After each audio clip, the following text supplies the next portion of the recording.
بسم اللہ الرحمن الرحیم۔ السلام علیکم ورحمۃ اللہ وبرکاتہ۔ میں ہوں تنویر اقبال اوان اور آپ لوگ دیکھ رہے ہیں Peshawar model school Nowshera channel. On line lectures کے حوالے سے کلاس 10 کے لیے اسلامیہ سبجیکٹ کا یہ 3rd لیکچر ہے۔ سو آئیے شروع کرتے ہیں۔ پچھلے والے 2 لیکچر میں ہم نے سورہ احزاب کا خلاصہ بیان کیا تھا اور سورہ احزاب میں سے پہلی 3 آیتیں پڑھی تھی۔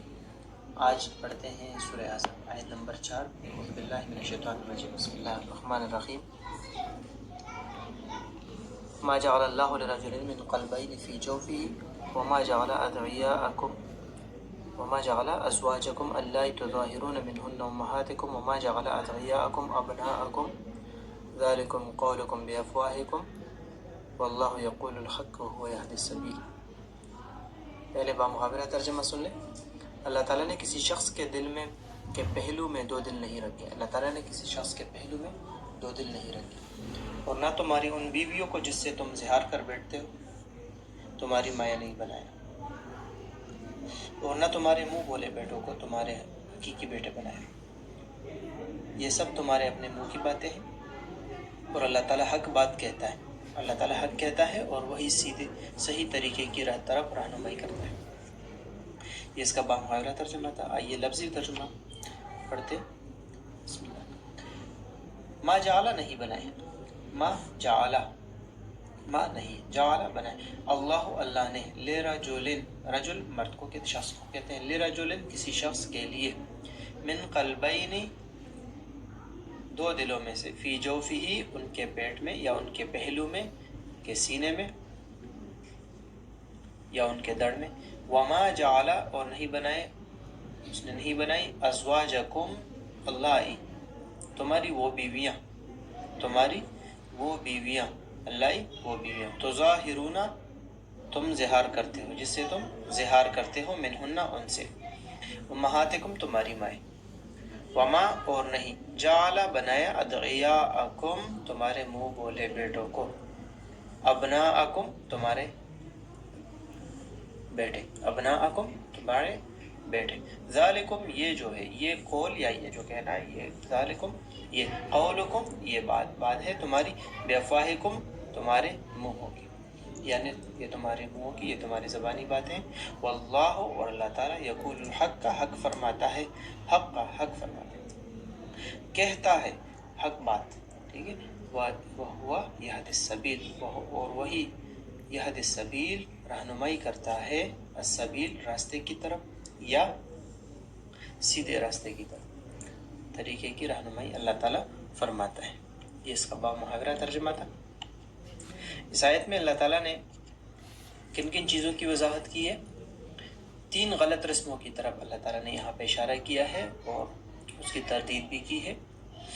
پہلی بات تو یہ ہے کہ عرب میں یہ بات مشہور تھی کہ جو عقل مند انسان ہوتا تھا ان کو محاورتاً ان کے لیے کہتے تھے کہ اس کے 2 دل ہیں۔ جو بندہ جس کو ہر ایک بات یاد ہوتی تھی تو اس کے بارے میں یہ بات کہتے تھے کہ اس کے 2 دل ہیں۔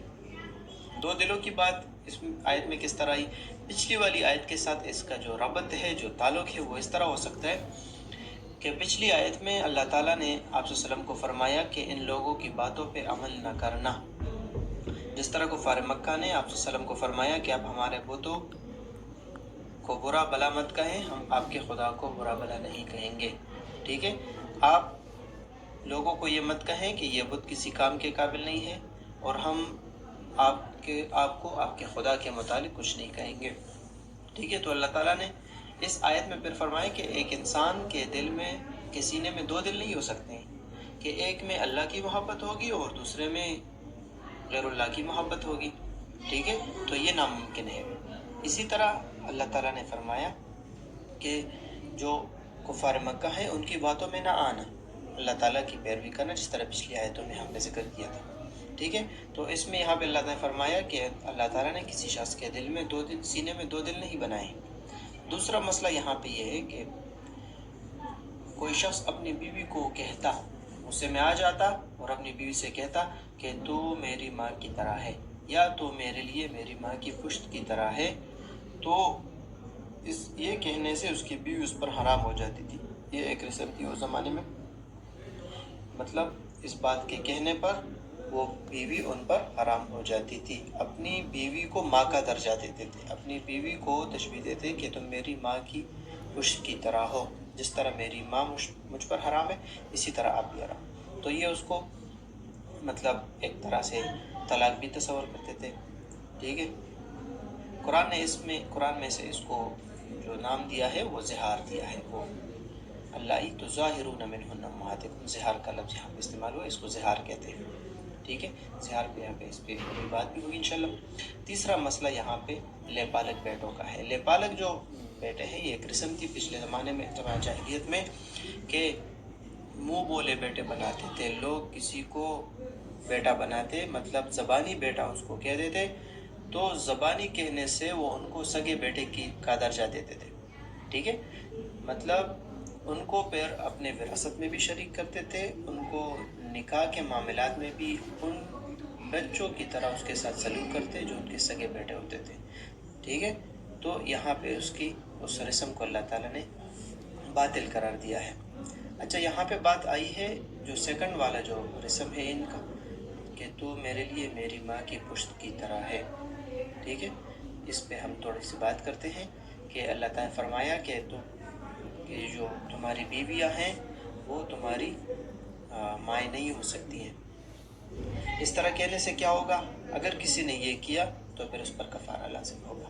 سورہ مجادلہ میں اس آیت کی وضاحت اور بھی ہوئی ہے کہ اس کے بارے میں جو وہ ہے شان نزول ہے سورہ مجادلہ میں, وہ پھر اللہ تعالیٰ نے وہاں پہ تفصیل بیان کی ہے کہ ایک عورت تھی آپ صلی اللہ علیہ وسلم کے پاس آئی, خولہ بنت ثعلبہ رضی اللہ تعالیٰ عنہ.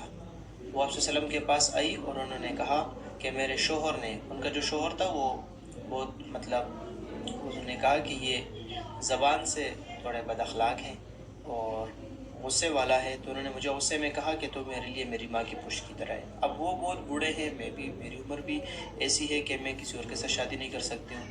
ٹھیک ہے. تو اور واویلا کر رہی تھی, رو رہی تھی, آپ صلی اللہ علیہ وسلم کو فرما رہی تھی کہ ہمارے لیے کوئی راستہ نہیں, کہا کوئی جواب دے. آپ نے فرمایا کہ اب اس میں کچھ بھی نہیں کہہ سکتا ہوں, کوئی حکم نہیں آتا اس کے متعلق, مطلب زہار انہوں نے کیا تھا اور کوئی حکم نہیں آتا. اور اسی طرح یہ رو رہی تھی کہ پھر آپ صلی اللہ علیہ وسلم پر سورہ مجادلہ کی پہلی جو آیت ہے وہ نازل ہوئی اور اللہ تعالیٰ نے پھر اس کو زہار کے لیے کفارہ لازم قرار دیا کہ انہوں نے کہا, اب اللہ تعالیٰ نے ان کو فرمایا کہ یہ جو زہار کرتی ہے پھر یہ کفارہ ادا کریں گی. تو کفارہ اس کا کیا ہے؟ آپ صلی اللہ علیہ وسلم نے ان کو بلایا کہ اپنے شوہر کو بلاؤ اور ان سے کہا کہ ایک غلام یا لونڈی آزاد کر دے.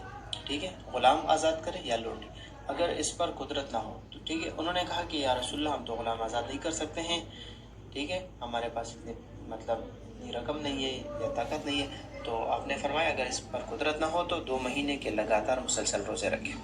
انہوں نے اس پر بھی اصرار کیا کہ یا رسول اللہ اگر مجھ میں روزہ رکھنے کی طاقت ہوتی, میں تو دن میں 2 سے 3 مرتبہ کھانا بھی اگر نہ کہوں تو میری نظر جاتی رہتی ہے بھوک کی وجہ سے. ٹھیک ہے. اگر یہ بھی نہ ہو تو کسی بیماری کی وجہ سے اگر روزہ نہیں رکھ سکتے, یہ مسلسل روزہ رکھنا ہے اس میں.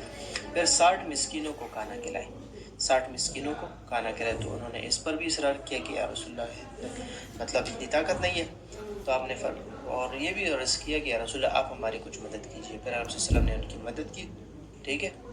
اور ان کی طرف سے 60 مسکینوں کو کھانا یا کھلایا گیا یا ان کو ان کی مدد کی گئی, صدقے کا رقم ان کو دے دیا گیا کہ آپ مسکینوں کو کھانا کھلا دیں. ٹھیک ہے. یعنی 2 وقت یہ پیٹ بھر کر آپ نے کھانا کھلانا ہے مسکینوں کو. ٹھیک ہے. اور 60 مسکینوں کو فی کس, اگر یہ نہ ہو تو قائم مقام کیا ہے, پھر 60 مسکینوں کو ایک فطرہ, مطلب جو صدقہ فطر ہوتا ہے مقدار گندم یا اس کی قیمت دینی ہے.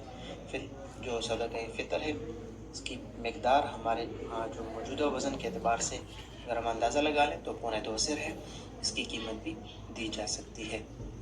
ٹھیک ہو گیا. تو یہ زہار کا کفارہ ہے جو اللہ تعالیٰ نے یہاں پہ حرام قرار دیا. یہ جو اس آیت میں آپ دیکھ سکتے ہیں, یہ ما جعل لرجل من قلبین فی جوفہ, اللہ تعالیٰ نے کسی آدمی کے سینے میں یا اس کے پہلو میں 2 دل نہیں بنائے. وما جعل ازواجکم اللہ تظاہرون امہاتکم, یہ جو آیت یہ جگہ ہی یہ وما جعل ازواجکم کہ نہیں بنائے ہیں تمہاری بیویاں وہ بیویاں جسے تم زہار کر بیٹھتے تمہاری مائیں نہیں ہو سکتی ہیں، یہ تمہارے منہ کی باتیں ہیں، ٹھیک ہے۔ اسی طرح یہاں پہ متبنہ بیٹوں کا بھی ذکر ہوا کہ یہ تمہارے اپنے بیٹے نہیں ہو سکتے ہیں، یہ متبنہ بیٹے متبنہ ہی رہیں گے، مطلب منہ بولے بیٹے ہی رہیں گے، یہ تمہارے منہ کی باتیں ہیں، اور اللہ تعالیٰ حق بات فرماتے ہیں، اور اللہ تعالیٰ سیدھے راستے کی طرف ہدایت کرتا ہے۔ تو یہ آج کا لیکچر تھا آپ لوگوں کا۔ اگر کسی کو سمجھ نہیں آیا تو آپ کمنٹس میں پوچھ سکتے ہیں، ٹھیک ہے۔ انشاءاللہ نیکسٹ ویڈیو میں آپ کے ساتھ نیکسٹ جو آیتیں ہیں وہ شیئر کرتے ہیں۔ فی الحال کے لیے ہمیں دیجیے اجازت۔ السلام علیکم ورحمۃ اللہ وبرکاتہ۔